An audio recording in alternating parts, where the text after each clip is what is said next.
Take this thief out before she contaminates the stage.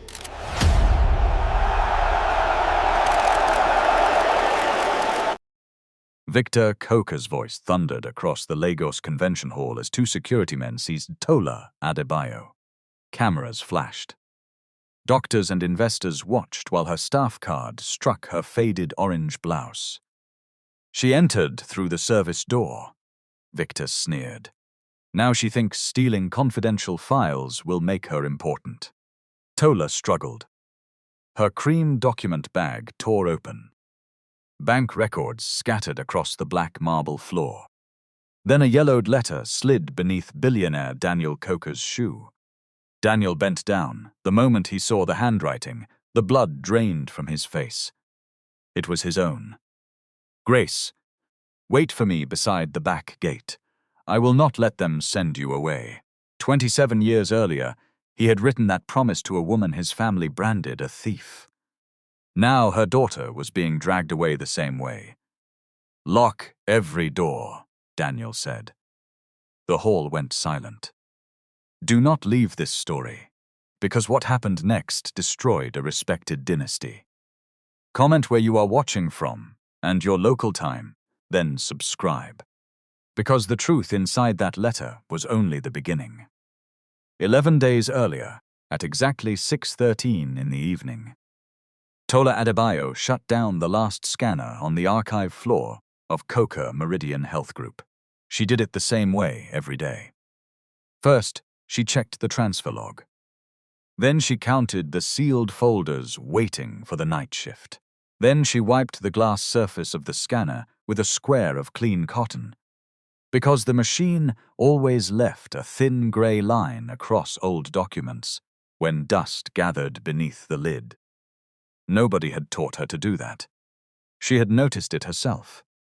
The people who worked on the 22nd floor spoke about innovation, as if it was something that arrived in expensive suits. Down on the archive floor, innovation was often one tired woman discovering why a machine kept ruining records and fixing it before anybody important knew there had been a problem. Tola stood up and pressed one hand against the small of her back. She had been sitting for nearly 10 hours. Her faded orange blouse had darkened slightly beneath the arms. The navy skirt she wore had been repaired twice along the hem. Around her neck hung a white contract worker card with a red stripe across the bottom. The red stripe meant many things inside Coker Meridian. It meant she could not use the executive lift.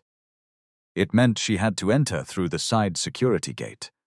It meant no medical cover, no pension contribution, no staff transport, no access to the main cafeteria, and no guarantee that she would still have a job after the last Friday of the month.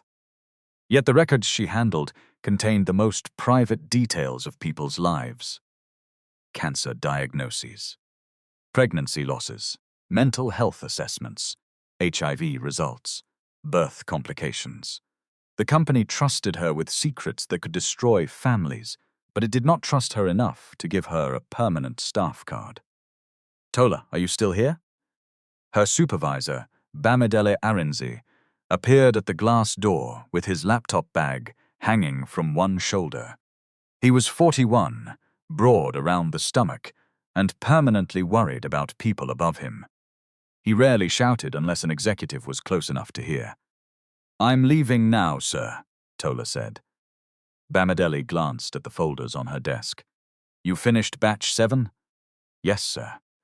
211 files. And the insurance exceptions. I sent the report at 3:42. His face tightened. What report? The 43 patient records marked uninsured, even though their premium confirmations are attached. Some of them already have procedures scheduled for next week. Bamidele lowered his voice. I told you to leave those cases. You told me to confirm the scan quality, and you have confirmed it. Your work ends there. Tola looked at him. Sir, one woman is booked for surgery on Tuesday. If the system still shows her as uninsured, the hospital may ask for a deposit she has already paid. Bamidele stepped into the room and shut the door. Tola, listen to me. We are being assessed on the migration error rate. If you open a ticket for every mismatch, the numbers will look bad. The numbers are already bad. Closing our eyes will not make them correct. That is not your concern. It becomes my concern when a patient is denied treatment because I saw the error and kept quiet. He stared at her for a long moment. Then he laughed without humor. This is why contract staff suffer. You people don't know where your boundary is. Tola's voice stayed calm. My boundary is not inside somebody's medical record, sir. Bamidele's eyes sharpened. You are speaking boldly because month end has not reached. He turned to leave, then looked back. Delete the report. I already sent it to the compliant. Withdraw it. The system keeps an audit trail. For 1 second, fear passed across his face. Then anger covered it. You think you are clever? No, sir. I think records should tell the truth. He left without another word. Tola waited until his footsteps disappeared. Then she took a screenshot of the ticket reference and saved it in the folder where she kept evidence of her own work. Not company secrets. Not patient information. Only dates, ticket numbers, instructions received, and actions taken. Her mother had taught her that habit. When powerful people told a story, they often remembered only the parts that protected them. Paper had no such loyalty. At 6:21, Tola left the archive floor. The main lift opened in front of her, empty and shining. A security officer standing nearby lifted one palm. Service lift. I know, she said. She walked past without argument. The service lift smelled of detergent, hot wires, and the jollof rice packed by kitchen workers going home. Inside were 2 cleaners, a maintenance technician, and a young porter pushing a trolley of empty water bottles. Nobody spoke. They were all too tired. When the lift reached the ground floor, Tola hurried across the loading bay and out into the Lagos evening.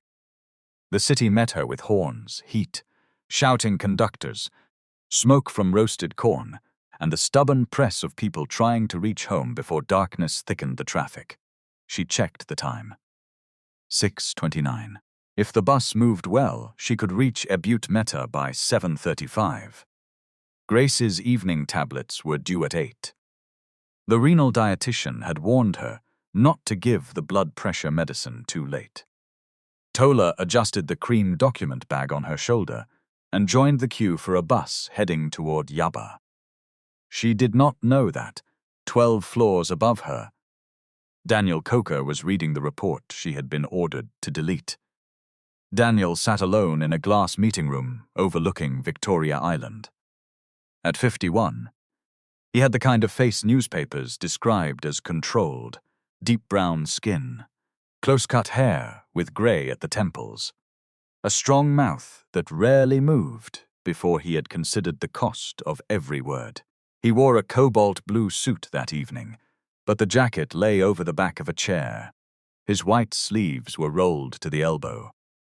On the screen before him were 43 patient files. Each one carried the same status error. Each one had a valid payment confirmation attached. Daniel scrolled through the audit history. The ticket had been opened by Tola Adebayo, contract records assistant, at 3:42 p.m. At 4:07, Bamidele Arinze had marked it non-material. At 4:09, Tola had added a note. Patient impact may include delayed procedures, duplicate deposits, or cancellation of booked treatment. Recommend immediate review before next billing cycle. Daniel leaned back. The language was plain. No drama. No attempt to impress anybody. Just a warning that 43 human beings might suffer because the company preferred a clean performance report to an honest one. He pressed the intercom. Ask compliance to freeze the insurance migration dashboard. Nobody closes that ticket. His executive assistant answered at once. Yes, sir. Until internal audit, I want the affected cases corrected tonight. A pause. Sir, the board dinner starts in 40 minutes. The patients will not wait for our dinner. Daniel ended the call. He should have forgotten Tola after that. He had more than 12,000 employees across the group. He did not know the names of most contract workers. Their faces changed every few months, swallowed by vendors, renewals, and quiet terminations. But the next morning he saw her again. At 10:47, Daniel and 3 directors entered the archive floor for an unannounced inspection. Victor Coker walked beside him. Victor was 63 and still moved like a man who believed corridors belonged to him. He wore an emerald green agbada, embroidered with black thread and a gold signet ring that caught the ceiling light each time he lifted his hand. He was Daniel's uncle, chairman of the board, and the oldest surviving guardian of the Coker name. He was also the one person in the company who could insult a room and make everybody inside it apologize. As the executives entered, workers stood quickly. Tola remained seated for 3 seconds longer because she was sealing a damaged pathology report inside an archival sleeve. She finished the edge before rising. Victor noticed. He noticed every delay in worship. "You," he said. Tola looked up. "Sir, were you not informed that the chairman entered?" "I was protecting a torn document, sir." The ink was lifting. Victor walked toward her desk. A paper cup of coffee rested in his hand. Without looking, he placed it on top of a stack of patient folders. Tola's expression changed. "Please, sir, not there." The room froze. Victor looked at her slowly. "What did you say?" "The cup, sir. Those files have not been sleeved. If it spills, are you instructing me where to place my coffee?" "I'm asking you to protect the records." A few workers lowered their eyes. Daniel watched her. There was no insolence in her voice, only urgency. Victor lifted the cup and examined the stack beneath it, as if seeing the folders for the first time. Then he smiled. It was not a kind smile. "This floor stores medical records," he said loudly, "not the smell of overcrowded buses. Stand away from me." A nervous laugh escaped from one of the managers, then another. Tola stepped back. Her face did not collapse. That seemed to annoy Victor more. He looked at the red stripe on her card. "Contract worker?" "Yes, sir." "Then behave like one." Daniel spoke at last. She opened the insurance error ticket. Victor turned. "What ticket?" "The one that prevented 43 patients from being wrongly billed." Daniel's voice remained even. She identified a failure that 3 permanent managers missed. The nervous laughter died. Victor looked from Daniel to Tola. For the briefest moment, something colder than embarrassment crossed his face. Recognition, but Tola did not see it. Daniel did. "Is that so?" Victor asked. "Yes," Daniel said. Victor's smile returned. "Then perhaps we should give her a medal for doing the work she is paid to do." He moved on. The inspection continued, but Daniel noticed that Victor did not drink the coffee again. He also noticed that Tola's hands trembled only after the chairman had turned away. At 1:18 that afternoon, Daniel asked Human Resources for her employment file. The file was thin. Tola Adebayo, age 27, diploma in health information management. 2 professional certificates completed through evening study. Contract renewed 6 times over 3 years. Performance rating, excellent. Attendance, 98%. Permanent conversion recommended twice by unit supervisors, declined both times due to headcount limitations. There was 1 emergency contact. Grace Adebayo, mother. Daniel stared at the name for a moment longer than he understood. Something moved at the edge of memory. A young woman laughing beneath a mango tree, a mustard yellow scarf, ink on her fingers. Then the image vanished. He closed the file. By 5:55 that evening, rain had begun to strike the windows. Tola worked late because 2 scanners had jammed. At 6:44, she ran from the meeting room after receiving a phone call from her neighbor. Daniel was leaving the building when he saw a small nylon medicine bag beneath a chair. He picked it up.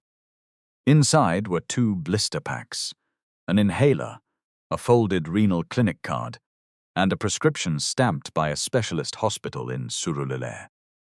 The patient's name was printed clearly: Grace Adebayo. Daniel stopped breathing for 1 second. This time the memory did not vanish. It struck him hard. Grace standing near the rear gate of the old Coker estate. Grace crying, his father's voice behind him. "That girl is poison." A car door slamming, an envelope crushed inside his fist. Daniel gripped the medicine bag. His driver, Joseph, opened the rear door of the car. "Sir?" Daniel did not enter. "Call the number on this clinic card." Joseph did. It rang 6 times. No answer. He called again. Still nothing. Daniel checked the prescription. One medicine was marked for 8 p.m. The pharmacist's note warned against missing doses because of unstable blood pressure. "Get the staff address from Human Resources," Daniel said. Joseph hesitated. "Sir, should I send one of the dispatch riders?" Daniel looked down at the name again. No.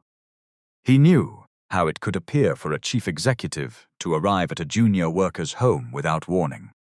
So he did 3 things before leaving. He told his assistant where he was going. He instructed Joseph to remain with him. And he asked Human Resources to send Tola a message, explaining that her medicine bag had been found and was being delivered because the prescribed dose was time-sensitive. No secret following. No hidden camera. No attempt to turn concern into entitlement. Still, as the car crossed Third Mainland Bridge beneath heavy rain, Daniel could not silence the question rising inside him. Was this the same Grace? And if it was, why had her name returned through the staff file of a woman young enough to be his daughter? They reached Ebute Meta at 7:52. The rain had slowed to a fine mist. Water ran along broken gutters. Generator smoke hung between buildings. Children skipped over puddles while women packed tomatoes into wooden crates beneath tarpaulins. Joseph stopped beside a narrow 3-story house whose outer wall had once been painted cream. Now the paint peeled like old paper. Daniel stepped out in his cobalt blue trousers and white shirt, carrying the nylon medicine bag. People looked at him. Men who arrived in cars like his did not usually climb those stairs. A neighbor pointed upward. "2nd floor, last room." Before Daniel reached the landing, he heard Tola's voice. "Mama, hold the rail. Slowly. Don't force yourself." Then a cough. Deep, wet. Daniel climbed faster. Tola appeared at the top of the stairs, one arm around a thin woman wrapped in a mustard yellow shawl. Grace's feet were swollen. Her breathing came in short, frightened pulls. Tola saw Daniel and stopped. For 1 second, shock emptied her face. Then anger filled it. "What are you doing here?" Daniel lifted the medicine bag. "You left this at the office. We tried to call." Tola snatched it from his hand. "You could have sent a rider. I saw the dosing instruction. And that gave you the right to come to my house?" "No," Daniel said. "The urgency gave me a reason to deliver it. Not a right to enter." Grace coughed again. Her knees weakened. Tola caught her. Daniel moved forward instinctively, then stopped before touching her. "May I help?" Tola looked at her mother, then at the steep remaining steps. Pride fought fear in her face. Fear won. "Support her left side," she said. "Not under the arm, around the waist." Daniel obeyed. Grace's body felt frighteningly light. Together, they guided her into the small room at the end of the corridor. There was one bed, one chair, a standing fan with a cracked cage, and a low table covered with medicine packets. A plastic bucket stood beneath a leak in the ceiling. The room was clean. Not poor in the careless way wealthy people often imagined poverty. Everything had been washed, folded, repaired, and used beyond the life for which it had been made. Tola helped Grace sit on the bed. "Mama, look at me. Breathe slowly." Daniel stood near the door. Grace opened her eyes. They were tired eyes. But not confused. She looked at Daniel's face, then at the gray near his temples. Her lips parted. "Danny." Daniel's hand tightened around the back of the chair. Nobody had called him that in 27 years. Nobody alive, he believed, even remembered. Tola turned sharply toward her mother. "Mama, you know him?" Grace did not answer her. She kept looking at Daniel. "You have your father's shoulders," she whispered. "I only pray you did not inherit his silence." The rain began again. Harder this time. And somewhere inside Daniel Coker, a door he had nailed shut for nearly 3 decades broke open. Tola looked from her mother to Daniel. The room seemed to shrink around them. Outside, rain hammered the zinc shade above the window. Inside, Grace fought for breath while the richest man Tola had ever met stood beside a plastic chair as if he had forgotten how to move. "Mama," Tola said. "Quieter now. Who is he to you?" Grace closed her eyes. Her chest rose too quickly. Daniel saw the swelling in her ankles. He saw the blue tint near her lips. Whatever answer he wanted could not come first. "She needs a hospital," he said. "We know," Tola replied. "No, I mean now." "The clinic discharged her this afternoon." "Why?" Tola's jaw tightened. "Because I could pay for the consultation and 1 test. I could not pay the deposit for admission." Daniel reached for his phone. Tola stepped between him and the bed. "Before you call anybody, hear me clearly." He lowered the phone. No photographs, no publicity. No company statement about saving a poor worker's mother. Nobody enters this room without asking her. Nobody decides anything, because you are Daniel Coker. Daniel met her eyes. "All right. And the doctor speaks to her first. Not to you." "All right." Tola looked almost surprised that he had agreed so quickly. Daniel called the emergency desk at a private renal hospital in Surulere. He did not ask them to break procedure. He gave Grace's symptoms, requested an ambulance, and guaranteed the emergency deposit through his personal account. The administrator began thanking him too loudly. Daniel cut him off. "Treat the patient. Do not announce my name." The ambulance arrived 22 minutes later. Grace was placed on oxygen and taken downstairs on a narrow chair because the building had no lift. Tola followed every movement. She checked the label on each medication. She asked the paramedic why Grace's blood pressure was being taken again. She wrote the readings in a small notebook.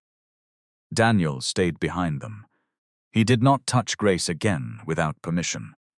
At the hospital, a doctor examined her and ordered urgent tests. Grace had fluid around her lungs and dangerously high blood pressure after missing 2 dialysis sessions in 1 week. The doctor spoke plainly. "She needs admission tonight. We must stabilize her, remove the excess fluid, and reassess her dialysis schedule." Grace nodded. Tola asked about risks, cost, and medication interactions. Daniel said nothing until the doctor left. Then he placed a payment receipt on the side table. Tola did not look at it. "This is not charity," Daniel said. "What is it then?" "An emergency responsibility. My company employs you without health cover while depending on you to protect patient records. I cannot pretend that arrangement has nothing to do with why you could not admit your mother." Tola folded her arms. "That sounds like guilt." "Maybe it is. Guilt likes to pay quickly. Justice takes longer." Grace opened her eyes. A weak smile touched her mouth.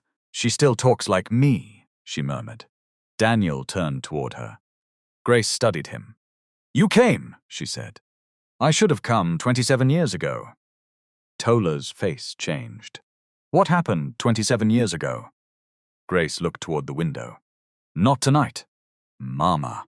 Not when my head is pounding and machines are listening to every breath. Tola wanted to press her. Daniel could see it. But she did not. She tucked the mustard yellow shawl around her mother's feet and sat beside the bed. Daniel left at 11:36 p.m. Before he went, Tola stopped him in the corridor. "Do not come back tomorrow with flowers." "I was not planning to. Do not send food baskets. She cannot eat most things people put in those baskets." "I understand. And do not tell the office where I live." "I won't." Tola held his gaze. "Why did my mother call you Danny?" Daniel answered honestly. "Because she knew me when I was young." "That is not enough." "No," he said. "It is not." The next morning, Daniel entered the executive archive at 7:05. The room was kept at 18 degrees. Metal cabinets lined the walls. Every box carried a barcode and a retention date.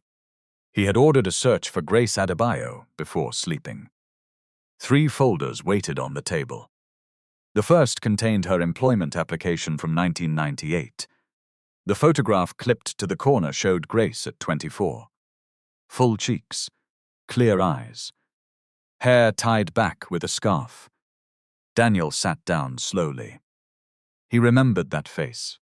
He remembered her laughing because he had tried to repair an adding machine and stained his expensive shirt with ink. He remembered meeting her behind the payroll office during lunch. He remembered the way she pronounced his nickname when she wanted him to stop pretending he was braver than he felt. Danny. The second folder was marked disciplinary. It accused Grace of diverting 47 million naira from the workers' fire relief account on the 18th of August 1999. Daniel read every page. Something was wrong. The investigation memo was dated the 16th of August, 2 days before the alleged shortage was formally discovered. The termination letter carried Grace's employee number, but no signature acknowledging receipt. There was no police report, no independent audit, no bank confirmation attached, no record of recovered funds. Only an internal statement signed by the finance director at the time, Victor Coker. Daniel turned to the third folder. It contained correspondence from his late father, Chief Gabriel Coker. One handwritten note was clipped to the cover. Matter resolved internally. Subject departed Lagos. No further action required. Daniel read the sentence 3 times. Then he called the head of archives. "Who requested these files before me?" The woman checked the digital register. "Nobody in recent years, sir." "Go back to the oldest available log." Keyboard sounds filled the line. There was a retrieval request in March 2004. Chairman Victor's office. "And after that?" "A destruction review in 2015, but the box was exempted because it was linked to a property claim." "Who exempted it?" Another pause. "The request came from legal records. The officer is retired." Daniel ended the call and summoned internal audit. By 8:20, 2 auditors sat opposite him. He placed the documents before them. "I want a forensic review of the 1999 Workers' Fire Relief account." The senior auditor looked uneasy. "Sir, the records are 27 years old." "Then begin with what survived. Should the chairman be informed?" "Not yet." The man hesitated. Daniel understood why. Victor was chairman. He approved audit budgets. He controlled appointments. He had ended careers with 1 sentence. Daniel leaned forward. "This review concerns a transaction signed by the chairman before he held his present role. It is a conflict matter. You will report through the Independent Audit Committee." "Yes, sir." "And preserve every access log from this moment. Nobody deletes, moves, scans, or copies those files without 2-person authorization." The auditors left with the boxes. Daniel remained seated. His memory was returning in pieces. Not enough to form a full story. Enough to make him afraid of what he had chosen not to remember. At 9:02, Victor entered without knocking. He wore a dark green senator outfit and carried a black walking stick he did not need. You requested archived finance files, he said. Daniel looked up. News moves quickly. In a family company, it should. This is a public company now, Victor smiled. Public companies still have families behind them. He sat without invitation. Why are you opening rubbish from 1999? A former employee was accused of stealing relief funds. The documentation is defective. Defective? The inquiry began before the shortage was reported. Victor's fingers tightened around the walking stick. Old clerical errors. There is no police report. Your father wanted discretion. There is no audit trail showing where the money went. The woman stole it. You remember her? Victor's eyes held his. Grace Adebayo. Of course. She caused enough trouble. Daniel felt something cold move through him. How did she cause trouble? She was ambitious. She entered our office as a trainee and began behaving as if morality belonged to her alone. What did she report? Victor's face hardened. Some graves protect the living, Daniel. A wise man does not open them because a contract worker cried. Daniel did not move. Victor continued, You are preparing a federal healthcare partnership. Investors are watching. The company cannot survive a scandal built from the confusion of a sick woman. You know she is sick. Silence. Victor had said too much. He recovered quickly. You arrived at her hospital last night in a convoy. Lagos does not sleep. There was one car. It was still your car. Daniel stood. The audit will continue. Victor also rose. You are allowing sentiment to lead you. No. Dates are leading me. Bank records are leading me. A missing police report is leading me. Victor stepped closer. Be careful what else they lead you to. He left. At 9:17, before the lift reached the ground floor, Victor called his personal aide. Find out everything the contract girl has touched, he said.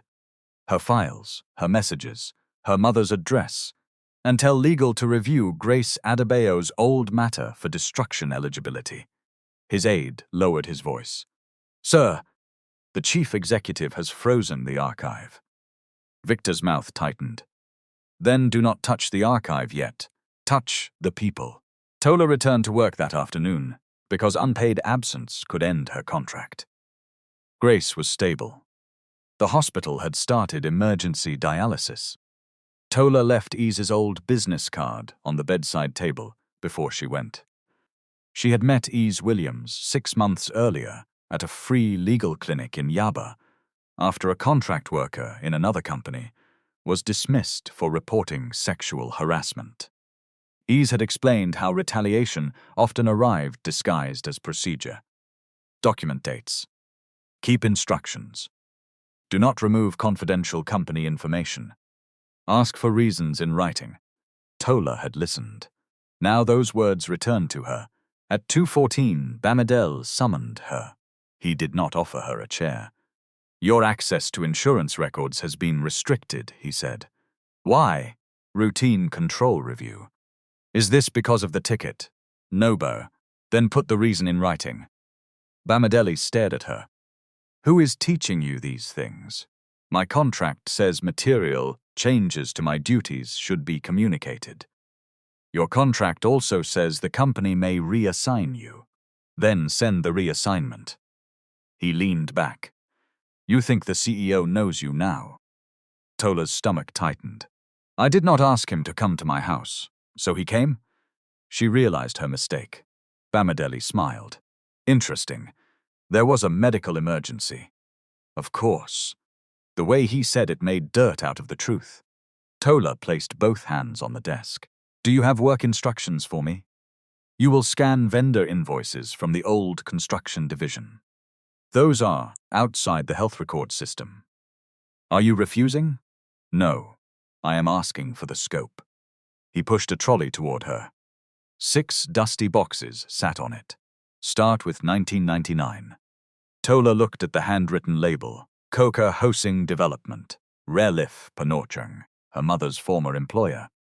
The air left her chest. Bamidel watched her too closely. Problem? No, sir. She wheeled the boxes away. For the next 3 hours, Tola scanned invoices for roofing sheets, cement, timber, mattresses, and temporary shelters supposedly supplied after a fire at the Odo Industrial Workers' Estate. The numbers did not make sense. 3 companies appeared repeatedly: Blue Haven Supplies, North Crest Materials, Apex Shelter Systems, different names, same telephone number, same post office box. On 4 invoices, the delivery dates came before the companies were incorporated. Tola's pulse quickened. She opened the metadata panel.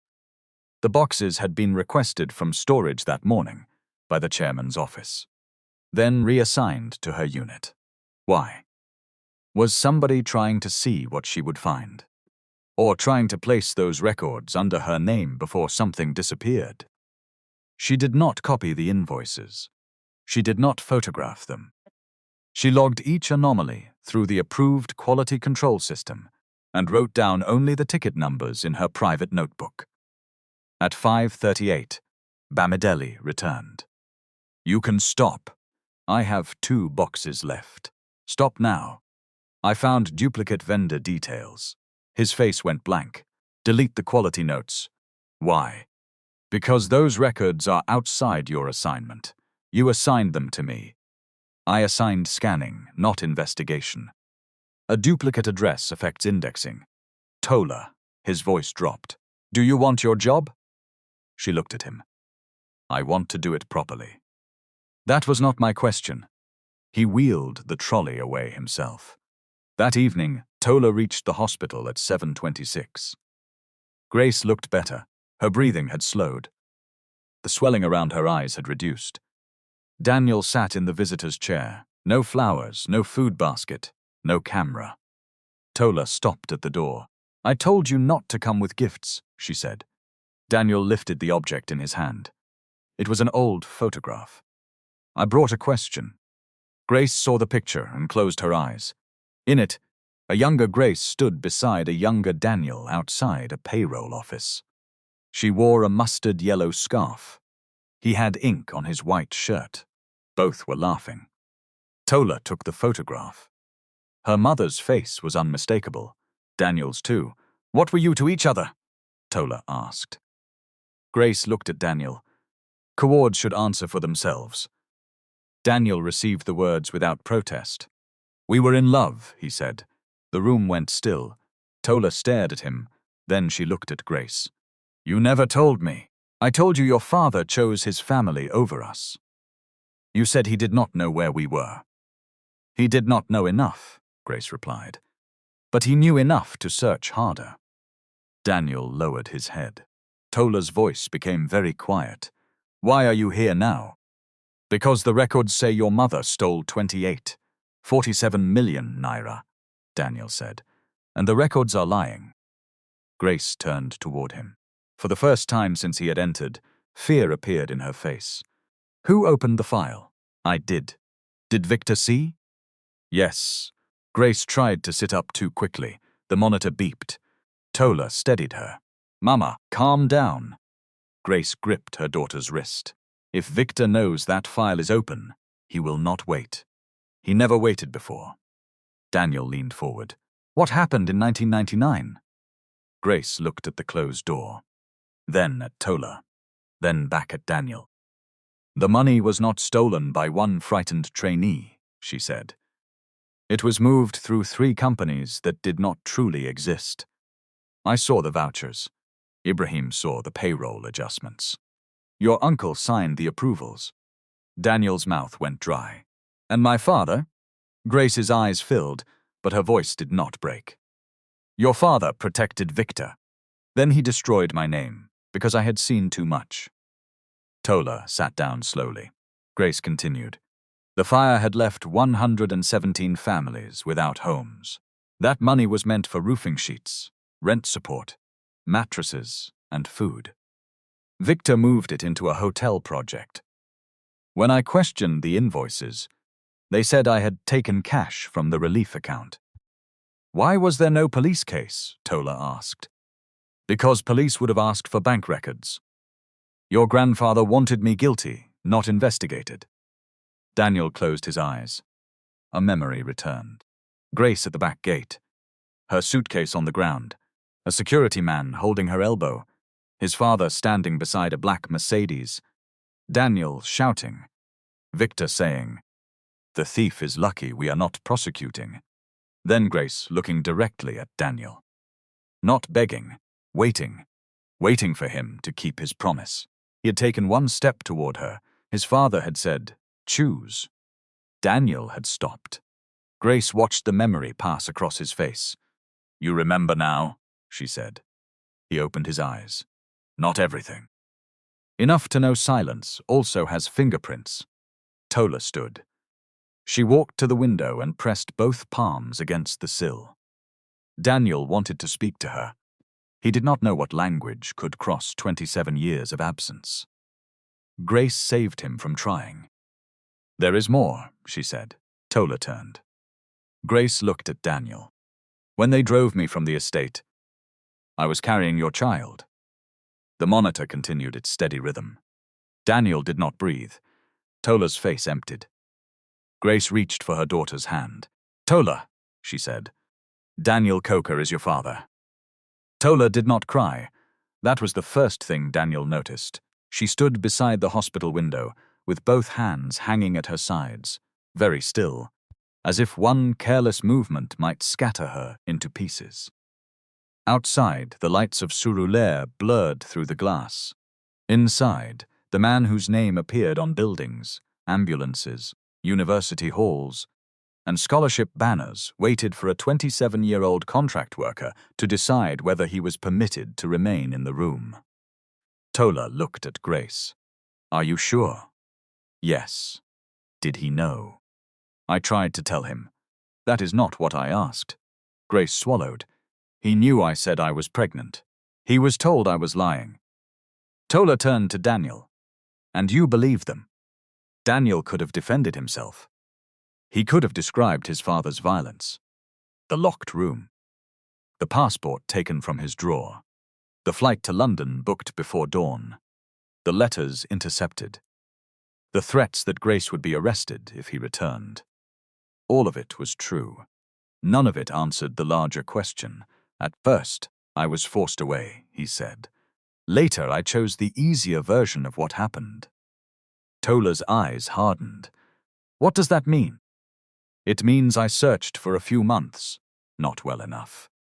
I asked people who depended on my father for their jobs. They told me your mother had left Lagos with the money. I wanted to believe them, because believing them allowed me to return home, enter the company, and continue my life." Grace looked away. Daniel continued, "Because stopping would be another form of cowardice. I did not know where she was. I did not know you existed. But I knew the story did not fit the woman I had loved. I knew that, and I buried the doubt." Tola's voice shook for the first time. "Not knowing may explain your absence. It does not erase what your comfort cost us." Daniel nodded. "No, it does not." Grace squeezed her daughter's hand. "Tola, sit down." "I cannot sit." "Then breathe." Tola laughed once, bitterly. "We spent years choosing which medicine to buy. You hid your pain so I could finish school. I took night buses because transport money had to cover dialysis. And this man," she pointed at Daniel, "this man was appearing on television talking about access to healthcare." Daniel did not look away. Yes, the simple answer angered her more. "You do not get to say yes as if honesty cleans it. I know. You know nothing about us. You are right. You do not know the landlord who removed our door because we owed 2 months' rent. You do not know the night Mama collapsed and the public hospital had no functioning dialysis slot. You do not know how many people called her a thief because your family printed it in an internal circular that followed her everywhere." Daniel's face tightened. "They circulated the accusation," Grace answered, "to every company where I applied. Your father made sure I could not work in accounts again." Tola stepped closer to Daniel. So do not come here and call yourself my father, because blood has suddenly become convenient. I won't. The answer stopped her. Daniel took one step back. I will not use that word unless you choose it. I will not announce anything. I will not ask for a place in your life while your mother is lying here because of a system I helped benefit from. Tola's eyes remained cold. What will you do, then? Find the truth. Put her name back where it belongs, and accept whatever the truth does to me. Grace watched him carefully. Fine words are cheap in air-conditioned rooms, Danny. Then judge the documents, not the words. For the first time, something like approval flickered in Grace's face. Not forgiveness. Only recognition that he had finally said one useful thing. The following morning, Ease Williams arrived at the hospital wearing a bright violet suit and carrying a structured black case. She greeted Grace first, then Tola. Daniel stood when she entered. Ease did not appear impressed. Mr. Coker, she said, before anybody tells me a family story, I need to know whether my clients are safe.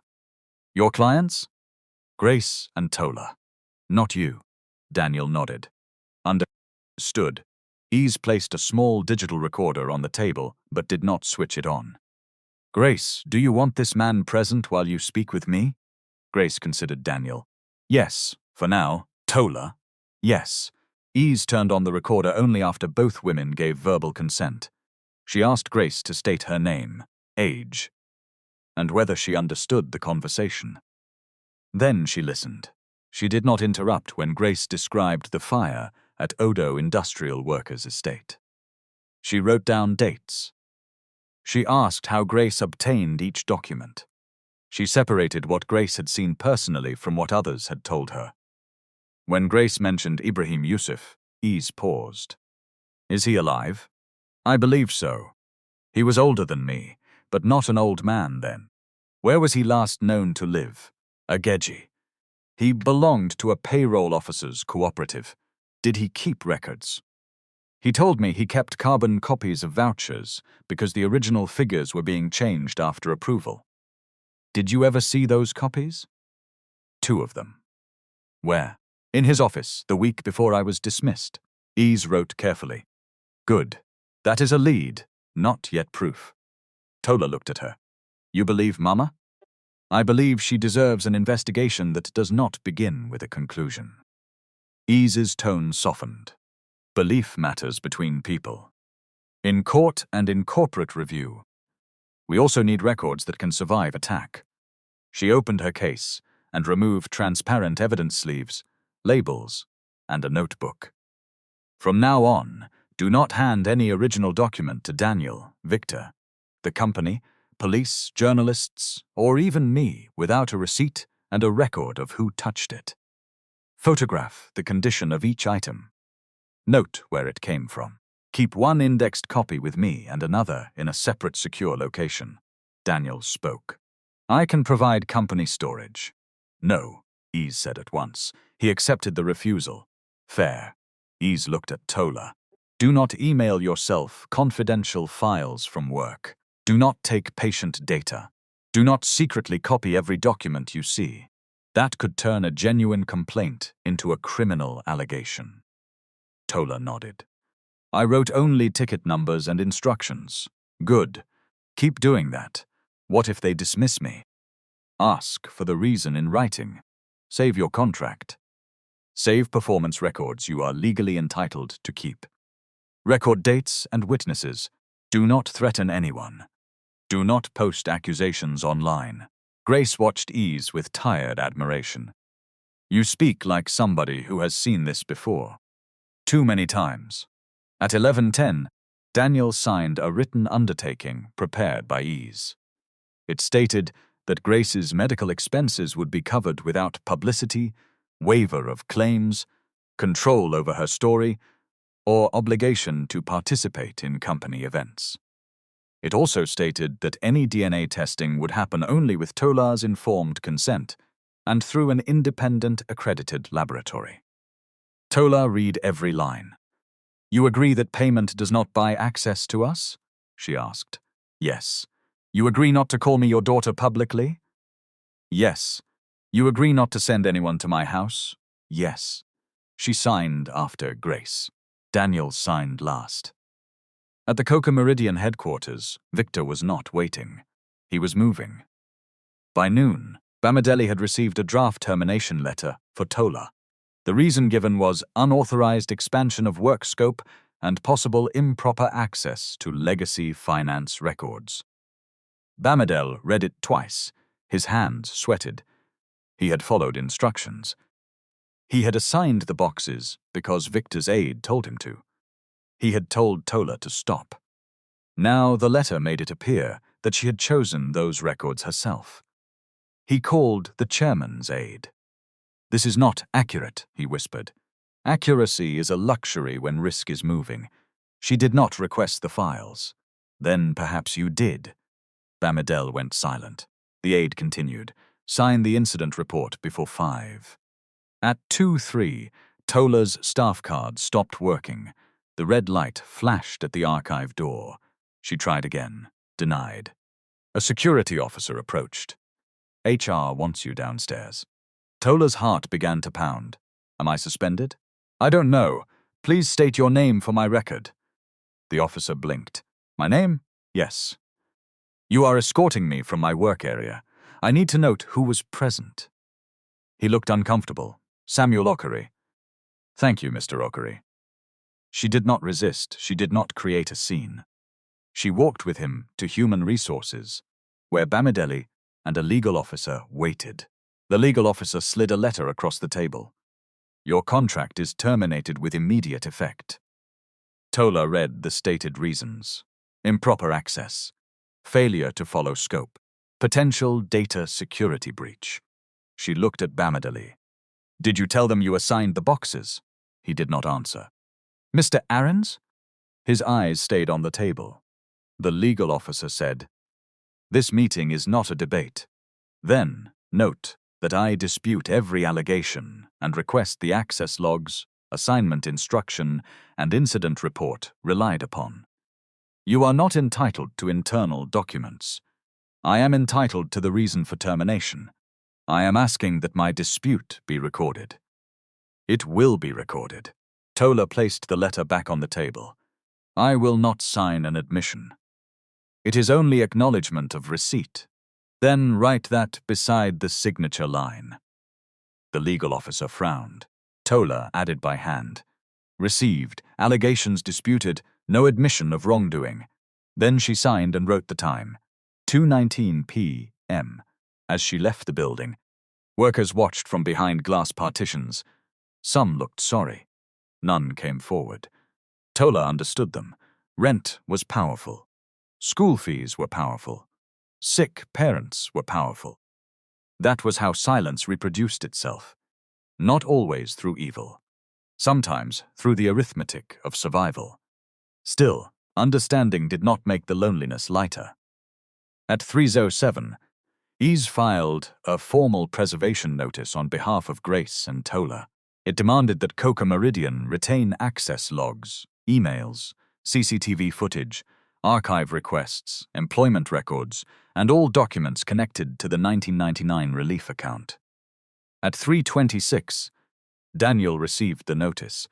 At 3:29, he discovered Tola had been terminated. He called Human Resources. Who authorized this? The chairman's risk office, sir. Reinstate her access. Ease, who was sitting opposite him, lifted one finger. Daniel stopped. She said, Not yet. He covered the phone. Why? If you reverse it privately, Victor will say it was a misunderstanding. We need the instruction chain preserved. Suspend the termination decision, protect her pay, but do not erase what happened. Daniel uncovered the phone. Place the termination under immediate review. Continue her salary. Preserve every communication. Nobody alters the incident file. He ended the call. You are comfortable letting her remain humiliated? He asked Ease. No. I am interested in proving who humiliated her and how. Daniel leaned back. Ease met his eyes. This is the difference between rescuing and accountability, Mr. Coker. Rescue makes you the center. Accountability keeps the evidence at the center. Daniel absorbed the rebuke. Tell me what you need. First, recuse yourself from the forensic audit. It is my company. That is exactly the problem. If I step away, Victor will interfere. Then create an independent committee with written authority. Give them a budget you cannot withdraw. Protect witnesses. Report findings to the full board and regulators where required. Daniel looked toward the city below. To surrender control while trying to correct a wrong felt unnatural. That, he realized, was part of the wrong. His family had always confused power with competence and ownership with moral authority. All right, he said. By 5:40, Daniel had signed 4 resolutions. The forensic audit would report to 3 independent directors. No member of the Coker family could direct the investigators. Witness retaliation would trigger automatic board review, and all records connected to Grace Adebayo would be preserved under external legal supervision. At 6:12, Victor received copies. He called Daniel immediately. You have lost your mind. No, you are surrendering family documents to outsiders. They became evidence when somebody tried to destroy them. You do not know what you are doing. I know Tola's termination was ordered from your office. She accessed restricted files. They were assigned to her. By whom? We are preserving that question. Victor's voice lowered. Daniel, blood is not a courtroom argument. Whatever that woman has told you, remember who built the life you enjoy. Daniel looked at the old photograph on his desk. 117 families lost their homes. Did their money build it? Victor said nothing. That silence answered more than denial would have. At 8:44 that night, Tola and Grace returned to their rented room to collect clothes. Ease came with them. So did the landlord, who unlocked the building entrance. The moment Tola reached the second floor, she stopped. Their door hung open. The lock had been forced. Inside, drawers were pulled out. Clothes covered the floor. The mattress had been lifted. Grace's old metal box lay open beside the bed. Tola rushed toward it. Mama's papers. Ease caught her arm. Do not touch anything yet. Tola's breathing came fast. They searched everything. Ease photographed the doorway, lock, floor, windows, and disturbed items. She called the police and asked the landlord to remain as a witness. Nothing valuable appeared missing. The small television remained. Tola's envelope of rent money remained beneath a plate. Whoever entered had not come for cash. They had come for paper. Grace's metal box contained family photographs, school certificates, hospital cards, and old letters tied with brown thread. The letters were still there, but one envelope was gone. Grace sat on the only upright chair. Her face had become gray. The dismissal circular, she whispered. What circular? Ease asked. The one Coker Housing sent after they accused me. It had the date and the false amount. I kept it because every employer used the same words when they rejected me. Tola looked at the destroyed room. Why take only that? Daniel's answer came from the doorway, because it may show the accusation was circulated before any proper investigation. Tola turned. He stood there with Joseph behind him. Her anger rose at once. Who told you to come? Ease. Tola looked at the lawyer. I asked him to identify whether anything in the room came from company records, Ease said. He stays at the door unless we invite him in. Daniel did not cross the threshold. Grace looked at him. They are afraid, she said. Yes, that means there are still records. Daniel nodded. Do you know where Ibrahim kept them? Grace closed her eyes, searching memory.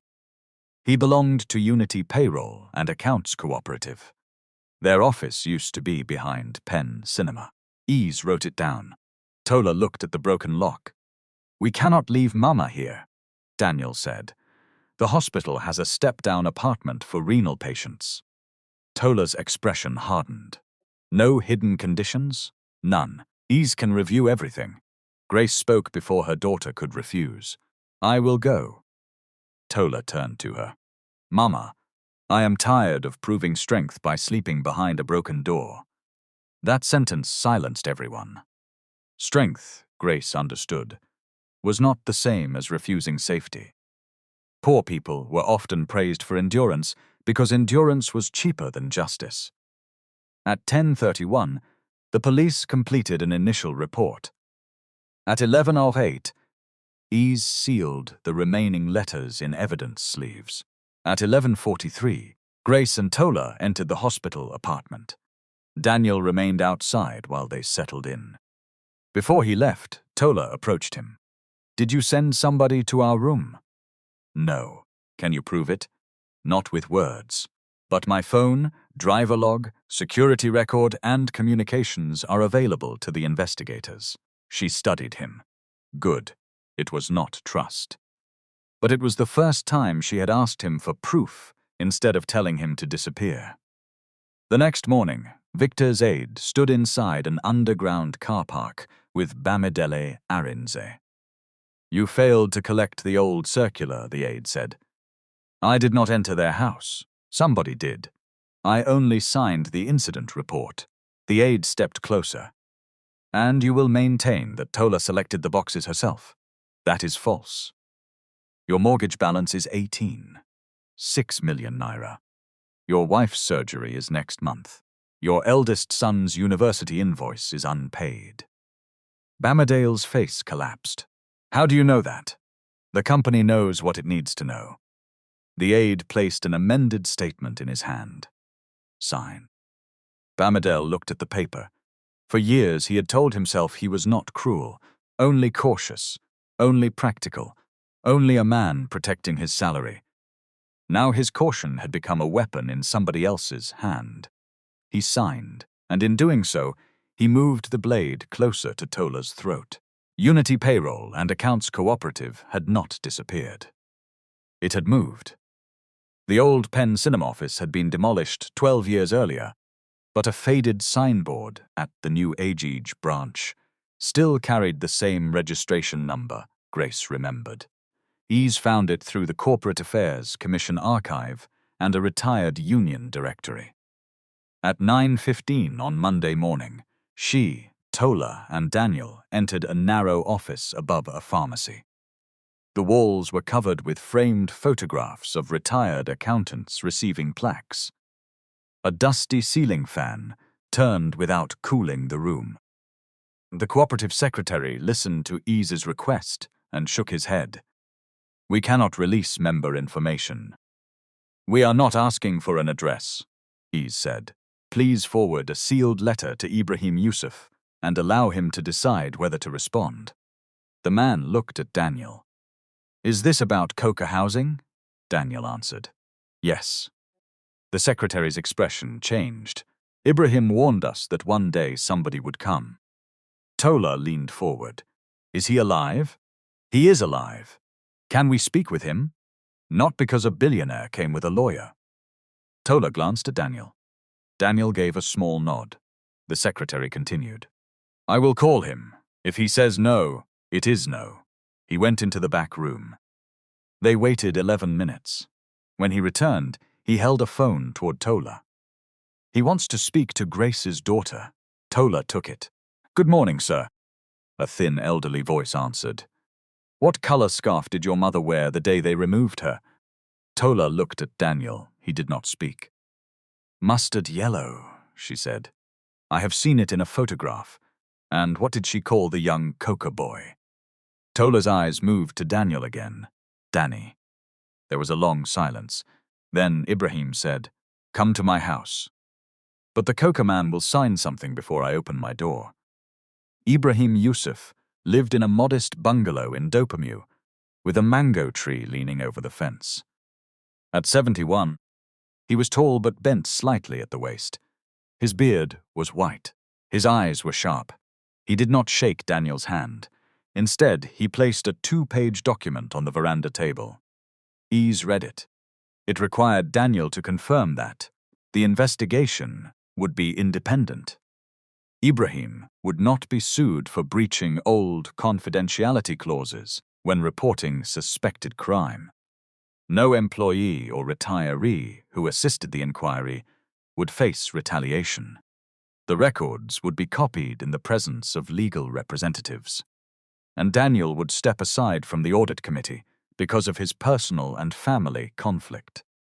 Daniel read every line. "You do not trust me," he said. Ibrahim's laugh was dry. "I trusted your father once. Grace trusted you. Look where trust carried us." Daniel signed. Ibrahim watched the ink dry before opening the door. Inside, the sitting room smelled of camphor and old books. Ibrahim led them to a steel cabinet fixed to the wall. He used 2 keys. The first opened the outer lock. The second opened a smaller compartment. From it, he removed 3 ledger books, a brown envelope, and a packet wrapped in waxed cloth. "I did not keep everything in my house," he said. "These are working copies. The cooperative's archival store has the rest." Ease put on gloves. "Tell us how you obtained them." Ibrahim sat down. "In 1999, I supervised payroll and payment reconciliation. After the Odo estate fire, the company created a relief account. Donations came from staff, suppliers, 1 foreign partner, and the state emergency fund. The balance reached 47 million naira. He opened the first ledger. The payment vouchers were prepared for 3 suppliers. I noticed all 3 used the same telephone number. Grace noticed the same post office box. She asked Victor for delivery notes. What happened? Tola asked. He called her an overeducated clerk. Daniel's jaw tightened. Ibrahim turned several pages. The vouchers were approved for roofing sheets, temporary rent, mattresses, and food.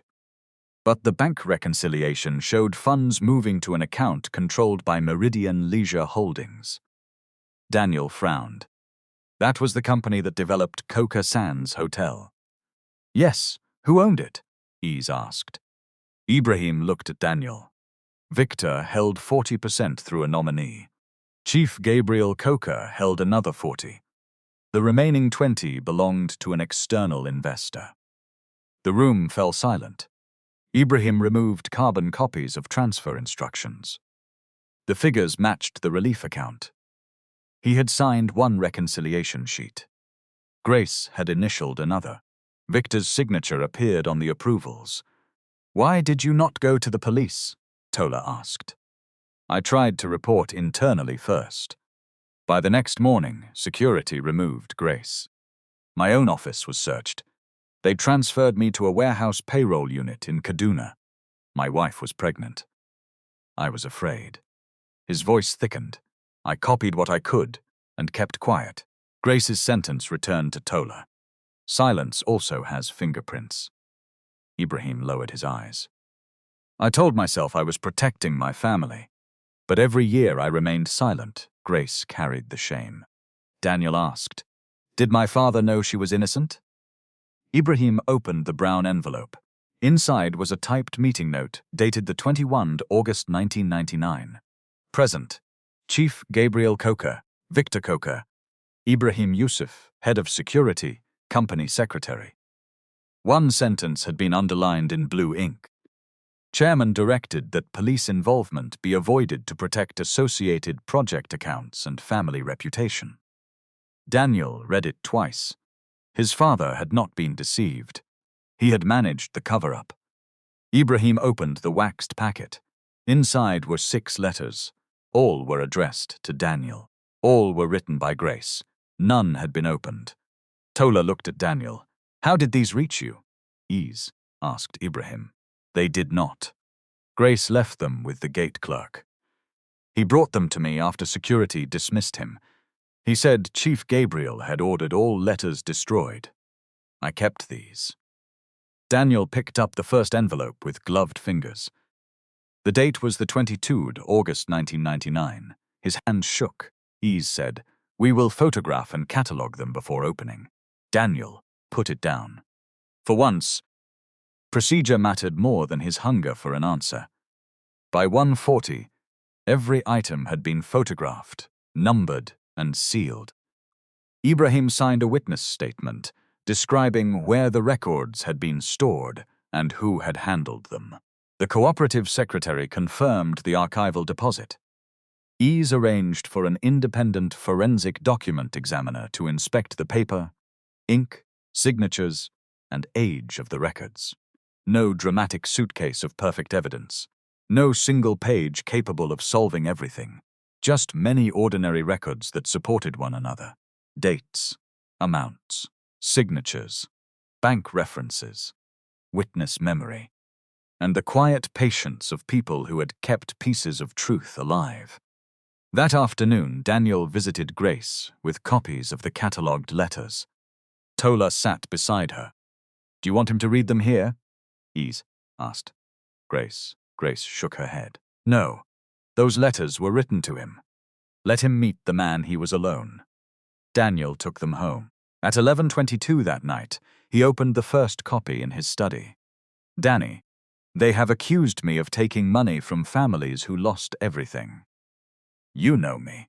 Please do not allow your father to turn my name into a crime. I am carrying your child.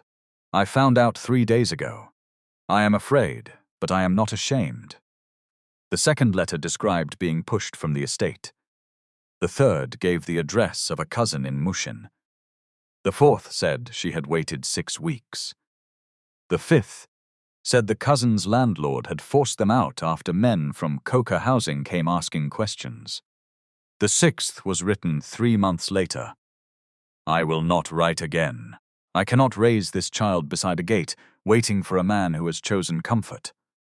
One day, if you learn the truth, do not come with money first. Come with honesty." Daniel lowered the paper. For 27 years, he had told himself the letters never came. That was true. But Grace had still written. She had fought to reach him while he had accepted silence as evidence. Daniel wept alone, not the neat tears of a public apology. He bent over the desk and covered his face, breathing like a man whose own life had become unbearable to witness. In the morning, he did not go to Grace asking for forgiveness. He went to the board. At 8:30, the independent directors received the preliminary evidence package. Daniel disclosed his past relationship with Grace and the possibility that Tola was his biological daughter. "I am conflicted," he said. "I am also implicated morally, though the evidence so far does not show that I participated in the financial transactions." Victor struck the table. "This is madness. You are allowing an old lover to rewrite company history." One independent director, Ms. Adesua Okali, lifted a hand. "Chairman, the bank references are not romance. They are copies. They will be verified." Victor turned to Daniel. "You are destroying your father's name." Daniel's voice remained calm.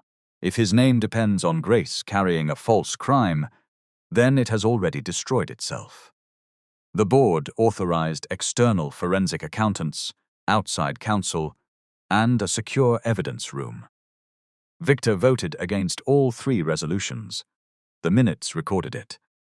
By evening, the audit team had traced 2 of the old transfers through surviving bank microfilm. Meridian Leisure Holdings had received 3 million naira from accounts linked to the relief fund. Another 6 million had moved through Blue Haven Supplies before reaching a nominee account associated with Victor. The remaining amount was fragmented across cash withdrawals and fees. The evidence was not yet complete. It was enough to make Victor dangerous. At 7:18 p.m., his aide met the company's security technology manager in a restaurant car park. "We need a controlled incident," the aide said. The manager shook his head. "CCTV is being preserved. Not all cameras cover the locker corridor. The new one does. Then create a maintenance gap. I cannot delete footage. The logs. You are not deleting. You are replacing a faulty unit. The manager looked around. What incident? A confidential drive will be discovered in the contract girl's locker during the convention. She no longer has access. Her card will be reactivated for 1 day. What is on the drive? Patient files and board documents. The manager stepped back. That is criminal. Victor's aide leaned closer. So is the procurement fraud you helped hide last year. Shall we discuss that with internal audit? The man's face went pale. He agreed. But fear made him careless. The restaurant's parking camera recorded both of them. 2 days later, Grace returned to dialysis. The session began well. Then her blood pressure dropped sharply. At 2:16 p.m., she became confused. The nurse stopped fluid removal and called the renal consultant. Tola, who had been reading beside her, stood so quickly the chair fell. Mama? Grace did not answer. Within minutes, the room filled with staff. Tola was moved outside. Daniel arrived at 2:39 after Ease called him. He found Tola pacing the corridor. What happened? She stopped responding. Has the doctor spoken? Not yet. Daniel reached toward her, then stopped. Tola saw the movement. For 1 second, she looked like she might allow him to hold her. Then she folded her arms around herself. The doctor emerged at 2:51. Grace had severe hypotension during dialysis. She is conscious now, but we are moving her to high-dependency care. Her heart is under strain. Tola's knees weakened. Daniel caught the chair behind her and pushed it forward. He did not touch her. She sat. The doctor continued. We need to adjust her treatment. She has missed too many sessions in recent months. The damage did not happen today. That last sentence struck Daniel. The damage did not happen today. The hospital could stabilize Grace now, but every missed treatment had accumulated. Every unpaid invoice, every lost job, every door closed by the word thief. Injustice rarely arrived as one dramatic wound. Sometimes it arrived as 27 years of smaller injuries that eventually reached the heart. At 4:05, Grace asked to see Tola and Daniel together. Her voice was weak. I need to record my statement while my head is clear. Tola shook her head. Mama, rest. Rest does not preserve evidence. Ease was called. The doctor confirmed Grace was alert, understood the questions, and could speak for no more than 20 minutes at a time. A formal video statement was recorded in 3 short sessions, with breaks. Grace described the vouchers she saw. She identified Victor's signature. She explained the false accusation. She described telling Daniel she was pregnant and being removed from the estate. She did not exaggerate. When she did not remember a date, she said so. When something came from Ibrahim rather than her own observation, she made the distinction. At the end, Ease asked what outcome Grace wanted. Grace looked directly into the camera. I do not want pity. I want the record corrected. I want the families to receive what was taken. I want contract workers protected from being erased because their salary is small, and I want no rich man to call charity what should have been justice. The statement ended. Grace closed her eyes. Daniel remained beside the wall. Later, when Tola stepped out to speak with the nurse, Grace called him closer. Danny, he sat. You will be tempted to make one speech and believe you have changed. I know. No, you do not. Men with power are praised for the first decent thing they do after years of comfort. Daniel lowered his eyes. What should I do? Do not ask me to design your conscience. The words cut, but her voice softened afterward. Stand where you failed to stand.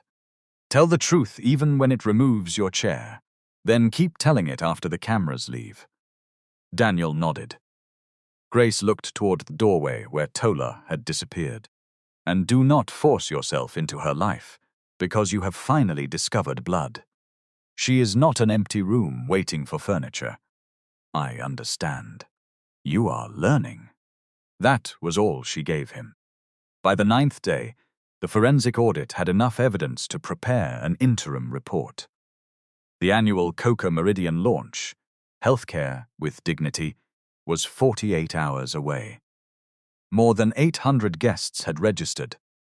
The federal health delegation would attend. The event would be streamed online. The independent directors wanted to postpone it. Victor opposed them. "Conservation will trigger market panic," he said. "We present the program. We address historical matters later." Daniel suspected Victor wanted the event for another reason. He was right. That evening, Tola received an email from Human Resources. Her termination had been suspended. She was instructed to attend the convention as part of the records quality team because her patient error report would be recognized during the launch. Ease read the email twice. "This feels wrong," Tola said. "It is wrong," Ease replied. "They fired you for overstepping, and now they want to praise you publicly." Daniel called. "I did not request this," he said. "Can you stop it?" Tola asked. "Yes," she thought for a moment. "No, let them put every instruction in writing. I will attend." Daniel's voice sharpened. "Tola, if Victor is planning something, I am tired of being protected only by disappearing." Ease looked at her. Tola continued. "I will not carry confidential documents. I will not go anywhere alone. I will wear a body microphone linked to Ease's recorder if the venue rules allow it. And I want written confirmation of my role."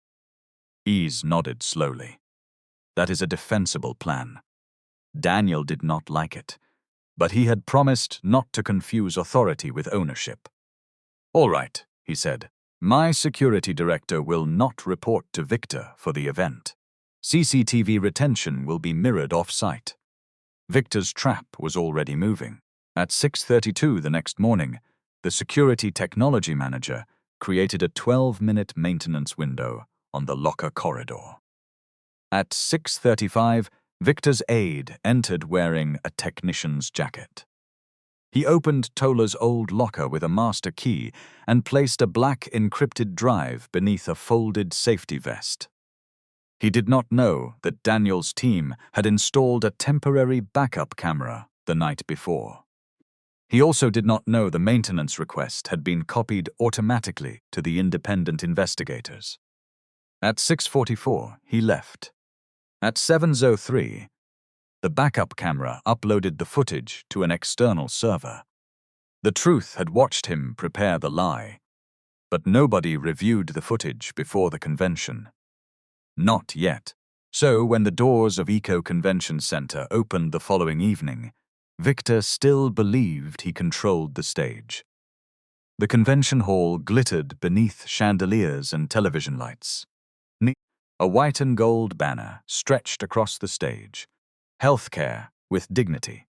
Below it sat ministers, hospital directors, investors, journalists, and senior executives who had spent the evening speaking about fairness over trays of food that cost more than many contract workers earned in a week. Tola arrived at 5:46 p.m. She wore the orange blouse she had repaired twice and a navy skirt.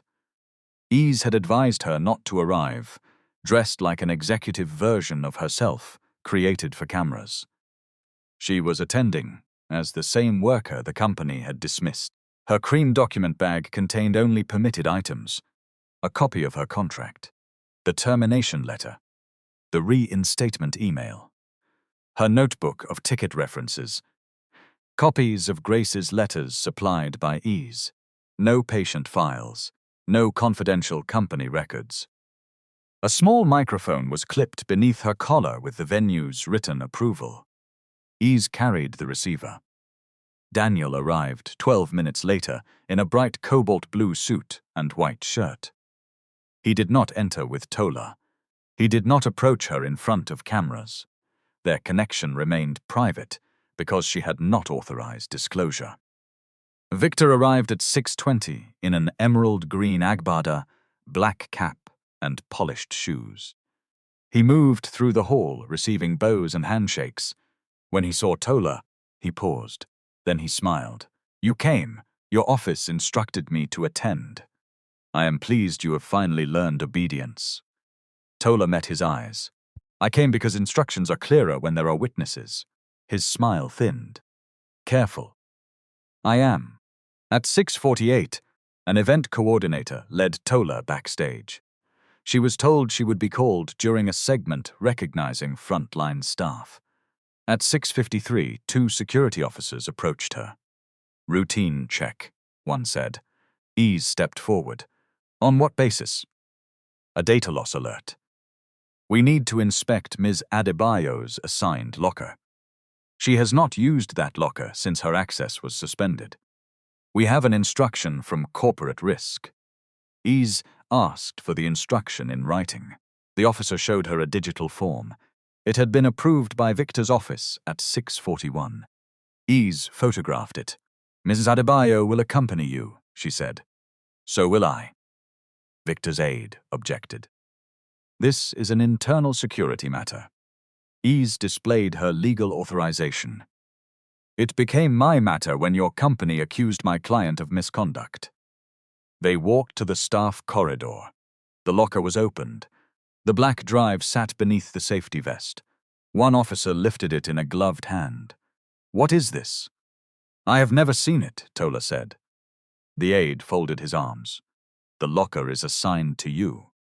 It was assigned to me before my access was blocked. You attended today under reactivated access. I went from registration to backstage.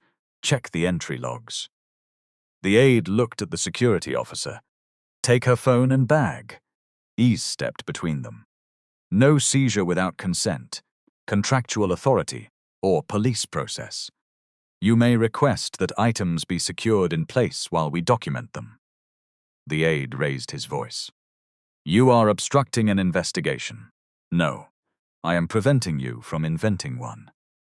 Tola's microphone captured every word. The security officers exchanged uneasy glances. One of them, Samuel Okari, the same man who had escorted Tola to Human Resources, spoke quietly. "We should call the director."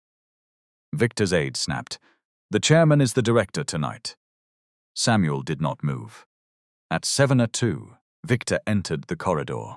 "What is delaying the program?" he demanded. The aide held up the drive. "We found this in her locker." Victor looked at Tola with rehearsed disappointment. "After all the mercy this company showed you." Tola felt anger rise hot beneath her skin. "What is on it?" The security technician connected the drive to an isolated laptop. Folders appeared. Patient records, board minutes, preliminary audit documents. Victor shook his head slowly. "You were gathering material to blackmail us. I did not put that there." "Of course," Ease said. "Seal the drive. Preserve fingerprints, access logs, and device metadata. Nobody opens another file." Victor ignored her. He looked toward the hall. "The public deserves to know why our launch is delayed." Daniel arrived at the corridor entrance. "What happened?" Victor answered before anyone else. "Your contract worker stole patient data and audit documents. We found the drive in her locker." Daniel looked at Tola. "Not accusing. Ask," she said. "It was planted." Victor laughed. "There, you see? Everybody is corrupt except her." Daniel turned to the security officers. "Seal the device. Nobody makes a public statement until the logs are reviewed." Victor stepped closer. "The federal delegation is waiting. Journalists have already noticed the security movement. Silence will look like a cover-up. Then tell them there is a technical delay." "No." Victor's eyes sharpened. "You have allowed this woman and her mother to hold the company hostage long enough." Daniel's voice became low. "Do not mention her mother." Victor smiled.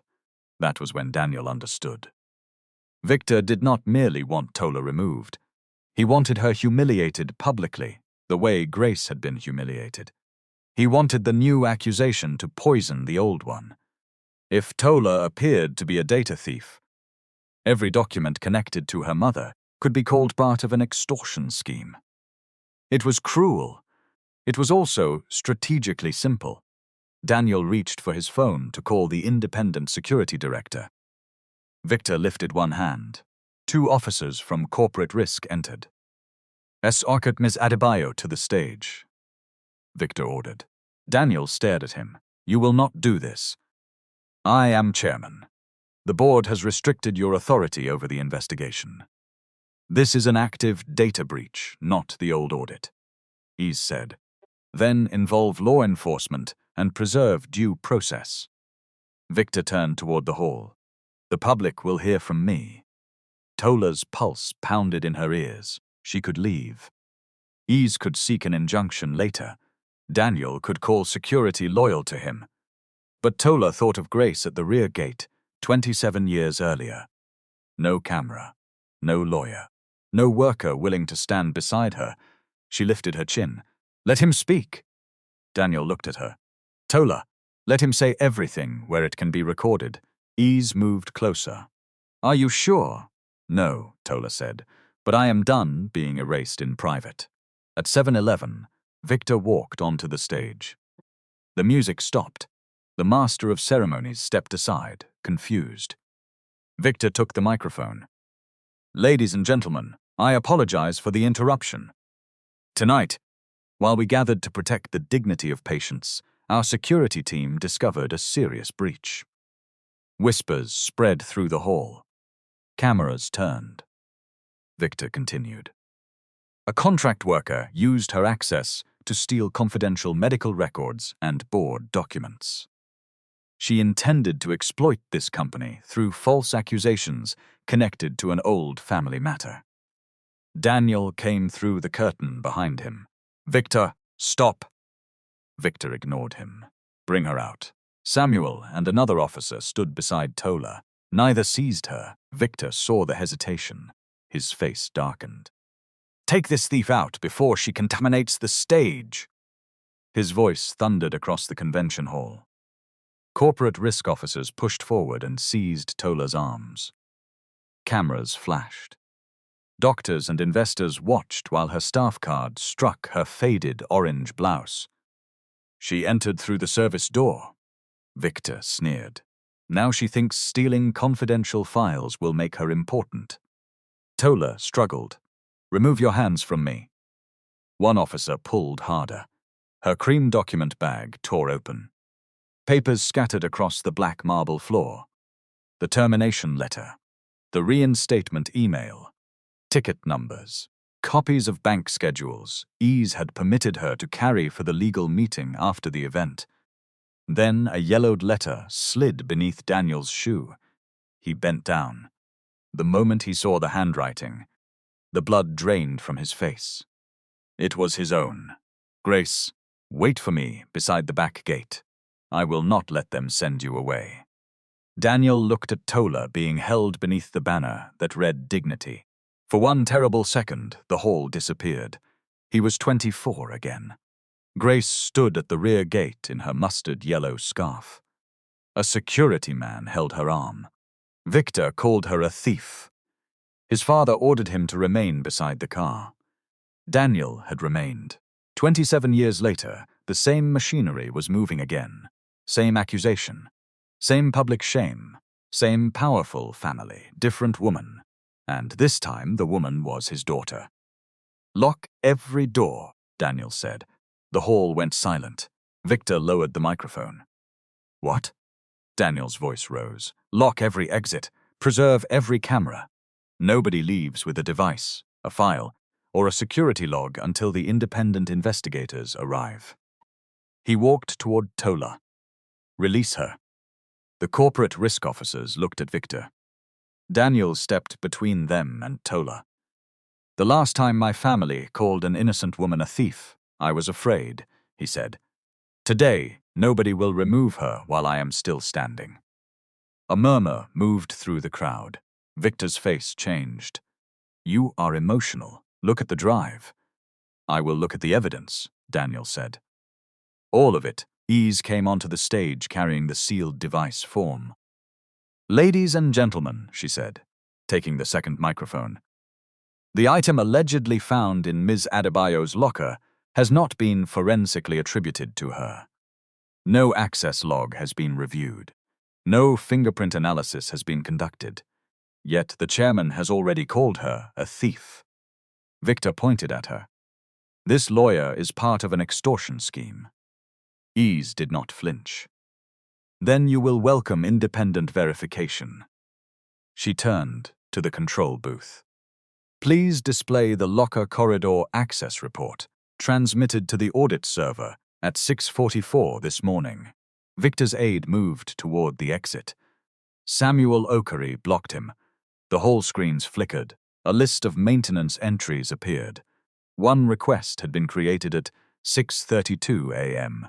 Camera replacement. Locker Corridor B, authorized by corporate risk. Ease continued.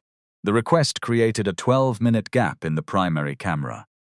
But because this investigation was under a preservation order, an independent backup camera had already been installed. The screen changed. Video appeared. At 6:35, Victor's aide entered the corridor in a technician's jacket. He opened Tola's locker with a master key. He placed the black drive beneath the safety vest. A sound moved through the hall. Not a gasp. Something deeper. The collective recognition of a lie dying in public. Victor's aide pushed past Samuel and ran. He reached the side door. It was locked. Security officers from the independent event team stopped him. Victor stared at the screen. "That footage is fabricated." Daniel turned to the company's external cyber investigator, who had entered with the independent directors. "Can you authenticate it?" The investigator took the microphone. The file was uploaded automatically to an off-site server at 7:03 a.m. Its hash value matches the preserved recording. We also have the maintenance request, master key log, and entry card data. A full forensic report will follow. Victor stepped back. His confidence did not disappear. It changed shape. He lifted his chin. "So an overzealous aide planted a drive. That has nothing to do with me." Ease raised Tola's microphone receiver. The conversation backstage was recorded with venue approval. She played Victor's voice. "The public deserves to know why our launch is delayed." Then another line. "You have allowed this woman and her mother to hold the company hostage long enough." Victor looked toward Daniel. "This proves nothing." "No," Daniel said. "It proves motive. The rest is in the audit." Mrs. Adesua Oakley, chair of the independent committee, walked onto the stage carrying a sealed report. "Preliminary findings were scheduled for a closed board session tomorrow," she said. "Chairman Victor's public accusation has made it necessary to correct the record tonight, while protecting information still under investigation." She faced the audience. "The audit has verified that 21.3 million naira from the 1999 Workers' Fire Relief Account was transferred to Meridian Leisure Holdings. A further 4.6 million moved through a vendor linked to a nominee account associated with Victor Coker. The 3 suppliers named in the relief procurement used common contact details, and several invoices predated their incorporation." Victor shouted, "Copies! Old, manipulated copies!" Mrs. Oakley continued. 2 bank records have been confirmed through archived microfilm. Document examiners have found no present indication that the carbon vouchers or meeting notes were recently manufactured. Final conclusions remain subject to regulatory and law enforcement review. The precision of her language made the evidence stronger. She did not claim more than could be proved. Victor turned to Daniel. "Your father approved those projects. If you expose this, you expose yourself." Daniel looked at the cameras. "I know." He picked up the letter from the floor. Then he faced the hall. 27 years ago, Grace Adebayo was accused of stealing this money. She had discovered the false vendors and questioned the transfers.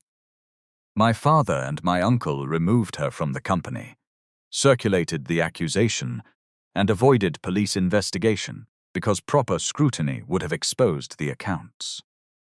Victor laughed harshly. You have one sick woman's story. Daniel nodded toward the screen. Then hear her in her own words. Grace appeared through a secure hospital connection. She sat upright in bed, wrapped in her mustard-yellow shawl. A nurse remained nearby. Ease had confirmed again that Grace consented to the transmission. The hall became quiet. Grace looked into the camera. My name is Grace Adebayo.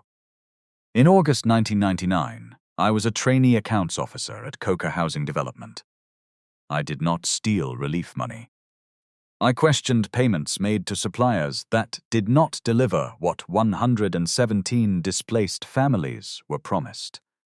Victor stepped toward the control booth.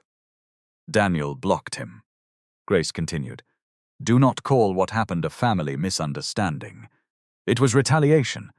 It was abuse of power. It had dates. It had signatures. It affected where I could work, where my daughter could live, and whether I could afford treatment. Tola stood beneath the screen, tears finally moving down her face. Grace's voice weakened, but did not lose its shape. I do not ask this company to feel sorry for me. Correct the record. Return what was taken. Protect workers who report wrongdoing. And stop using charity to cover duties you refuse to perform. The transmission ended. For several seconds, nobody moved. Then Daniel spoke. There is one more truth. He looked at Tola. He did not say it. Not yet. He waited. The entire hall waited with him. Tola understood what he was asking. She closed her eyes, then gave one small nod. Daniel faced the audience. Tola Adebayo is Grace's daughter. Independent testing, conducted with her consent, has confirmed that she is also my biological daughter. The hall erupted. Cameras flashed faster. Victor's face twisted. There it is, he shouted. Inheritance. That is what they want. Tola stepped toward the microphone. No. Her voice cut through the noise. I did not know Daniel Coca was my father until my mother entered hospital. I did not ask for a title. I did not ask for shares. I asked why 43 patients were marked uninsured. I asked why records were false. I asked why my mother carried a crime your family created. She looked directly at Victor. You believe everybody wants what you own because ownership is the only language you respect. Applause began somewhere near the back. It spread. Victor struck the microphone stand. This is theater.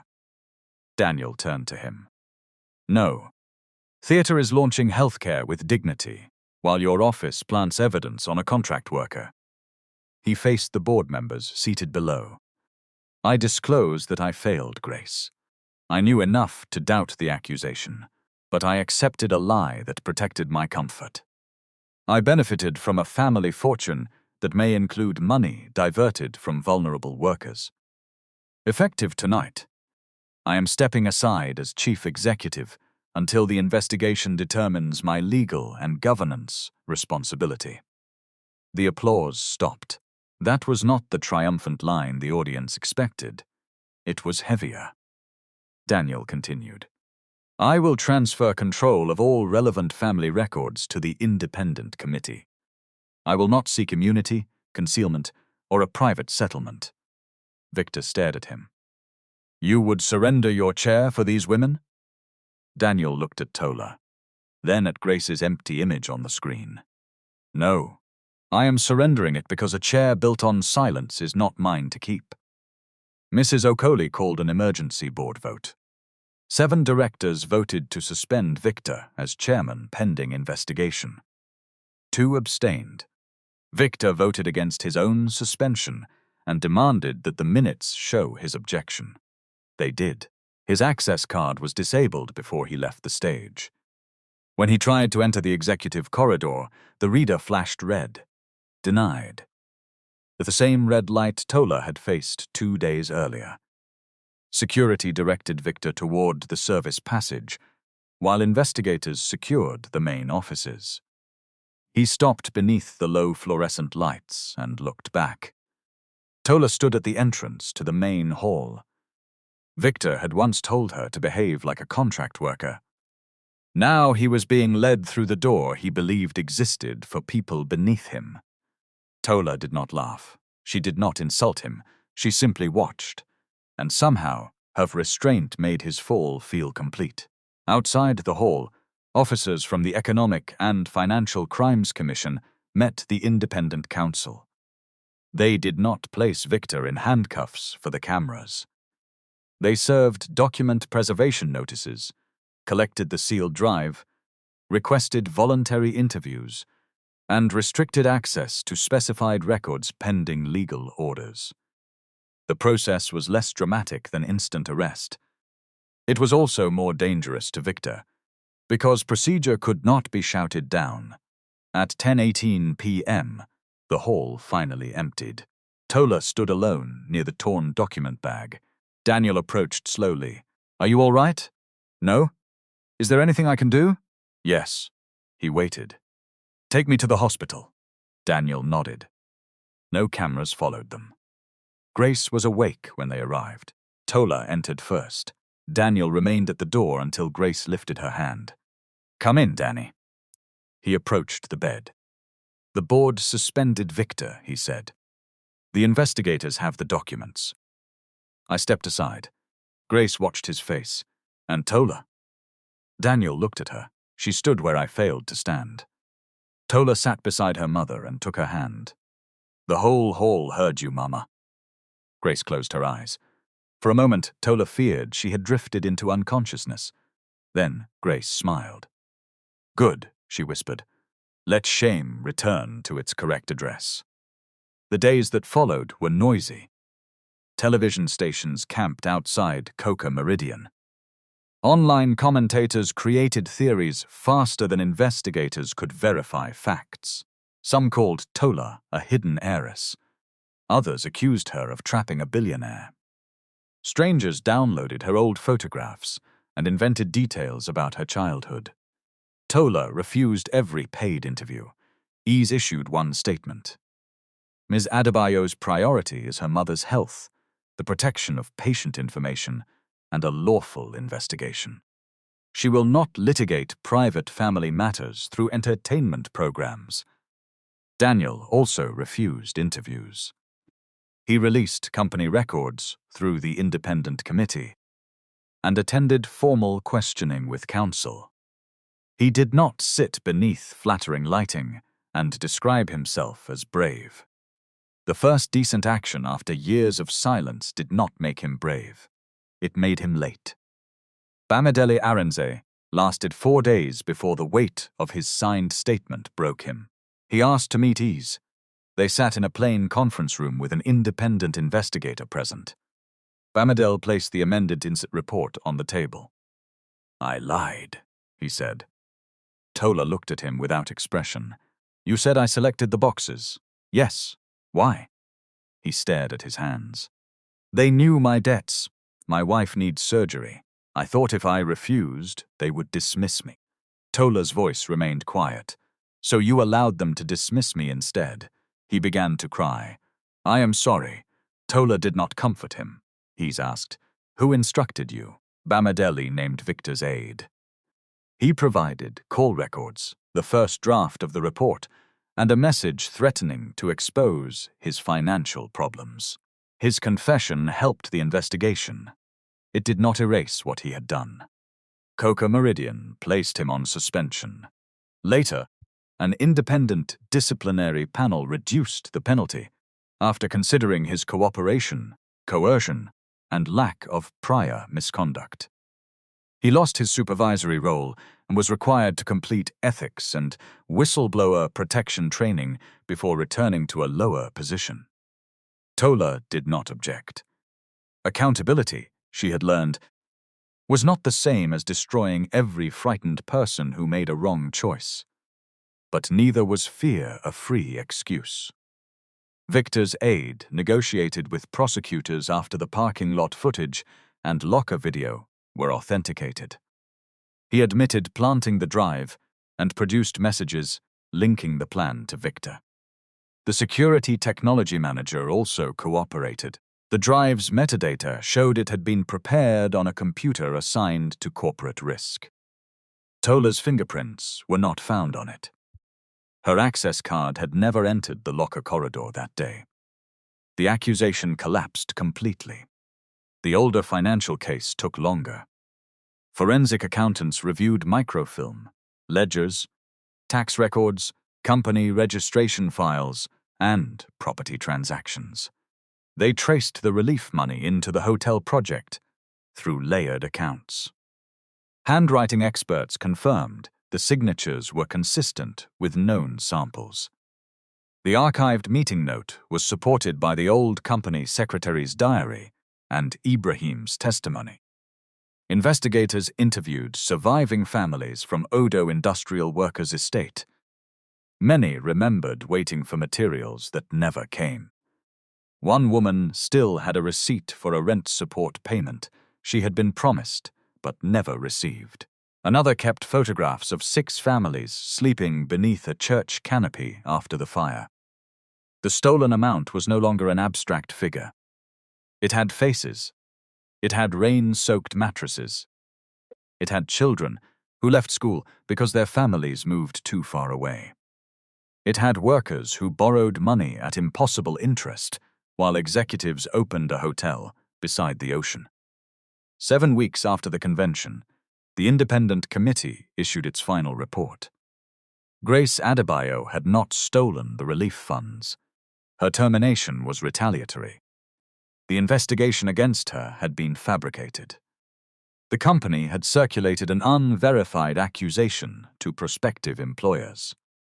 Victor Coker and the late Chief Gabriel Coker had authorized or concealed the diversion. The board adopted a formal resolution clearing Grace's name. Daniel brought a copy to the hospital apartment. Grace read every page. She did not rush. At the end, she placed one palm over her name. "Read the sentence," she told Tola. Tola understood which one. She read aloud.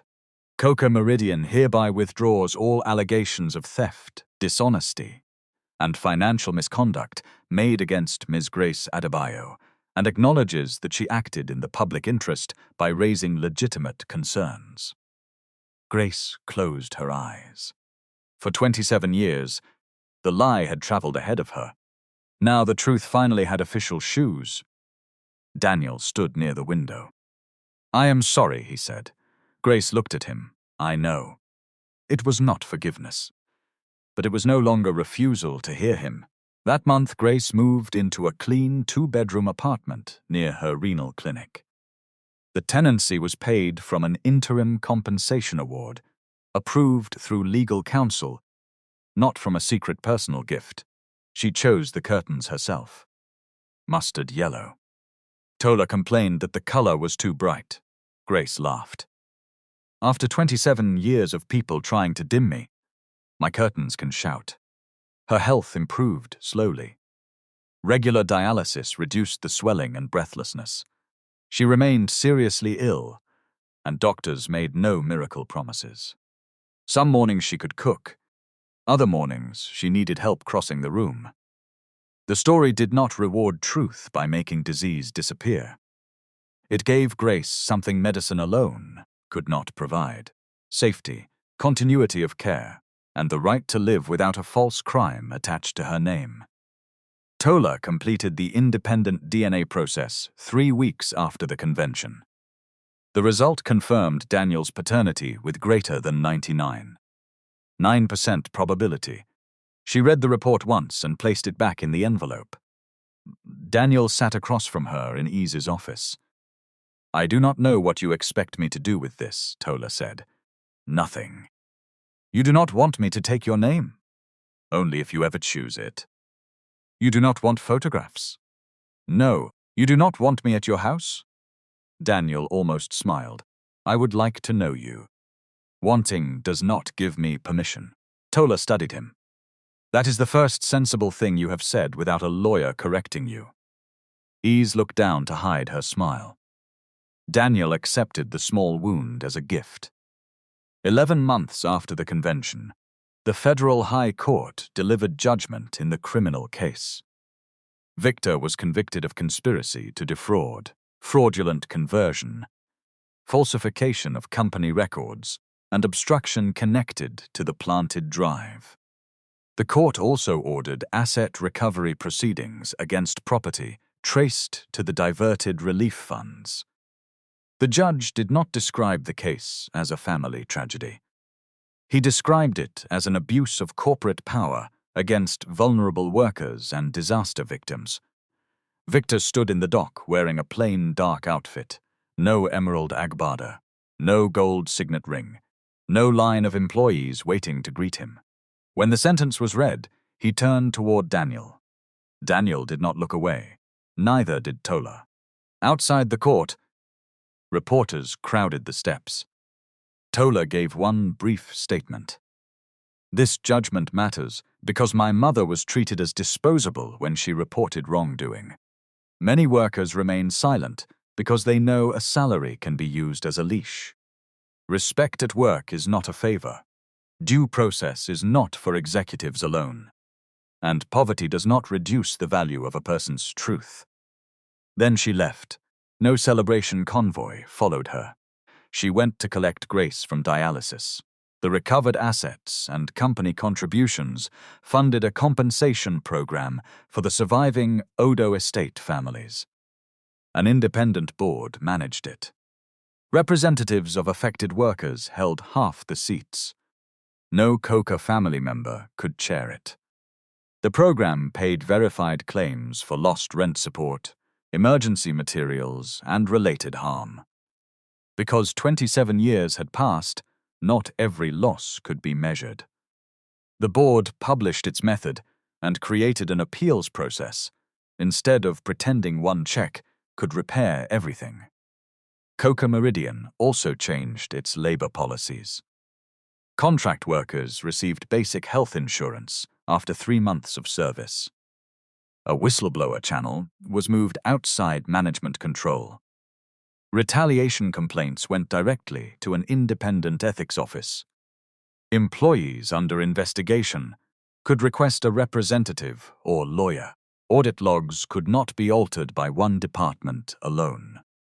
Temporary workers became eligible for permanent conversion through published criteria. Managers were trained to document instructions and protect dissent.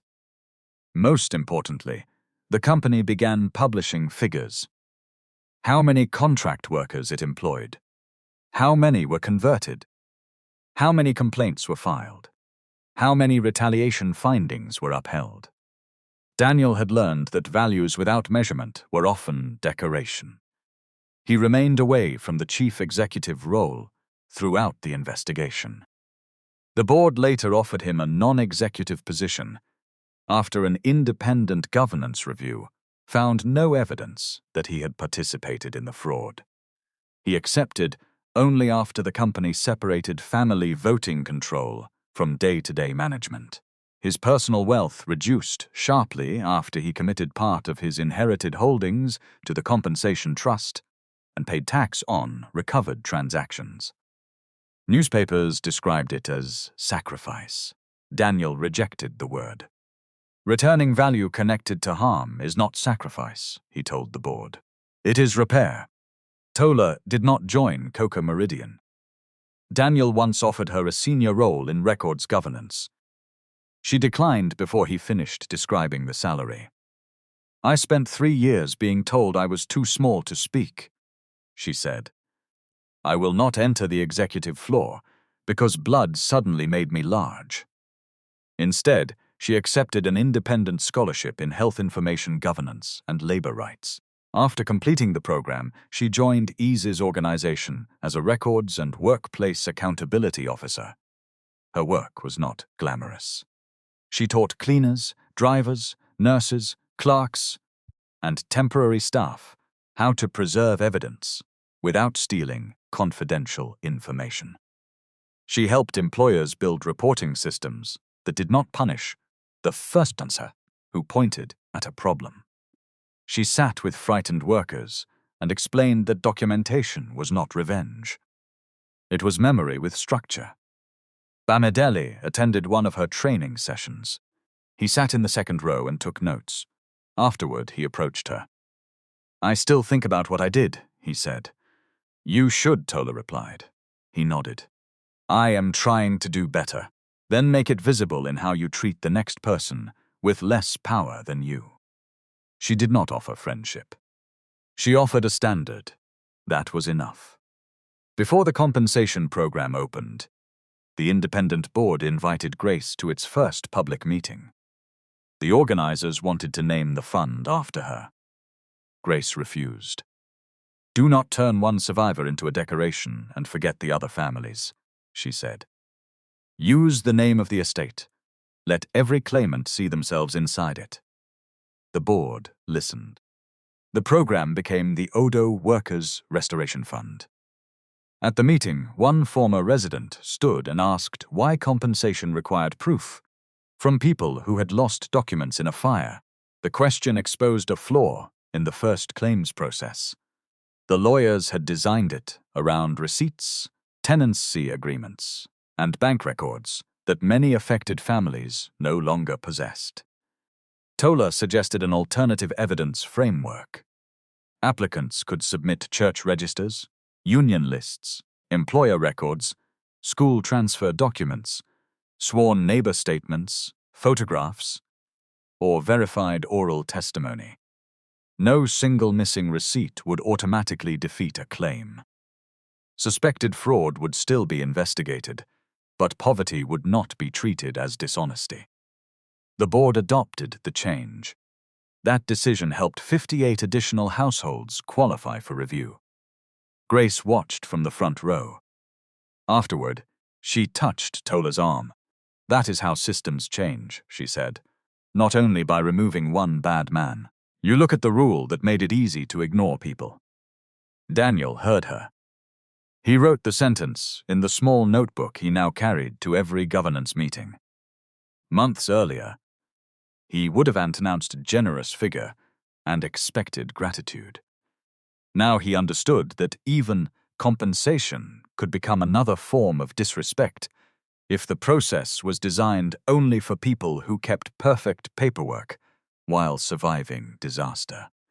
The fund's first public report listed every approved category, the number of claims accepted, the number rejected, and the reasons. Appeals were reviewed by people who had not made the original decision. It was slower than a ceremonial check presentation. It was less attractive on television, but it treated affected families as rights holders, not background characters in a rich family's redemption story. Daniel visited Grace every Sunday afternoon when her health allowed. At first, he stayed 30 minutes. He brought no expensive gifts. Sometimes he carried fruit approved by the dietitian. Sometimes he brought old photographs. Sometimes Grace asked him to leave because she was tired. He left. He learned to listen to stories in which he was not the hero. He learned that Tola had loved mathematics in secondary school, but dropped the plan to study statistics because the nearest affordable program required relocation. He learned she hated pawpaw, enjoyed old highlife music, and counted stairs when anxious. Tola learned things too. Daniel disliked being called Danny, but had once allowed Grace to call him Danny. He drank tea without sugar. He kept every handwritten note. He had spent years donating to hospitals, partly because some buried part of him remembered failing a sick and pregnant woman. Knowledge did not create instant closeness. It created edges where closeness might one day grow. One Thursday morning, nearly a year after the convention, Daniel's phone rang at 6:08. Tola's name appeared on the screen. He answered immediately. "Mama's dialysis is at 9. "I know, our usual driver cancelled." Daniel waited. Tola took a breath. "You may drive us." His eyes closed. "All right. And do not come with cameras." A quiet smile touched his face. "I won't. Come by 7:30. Lagos traffic does not respect reconciliation. The line ended. Daniel arrived at 7:24 in an ordinary car with Joseph, no convoy and no security display. Grace came downstairs in her mustard yellow shawl.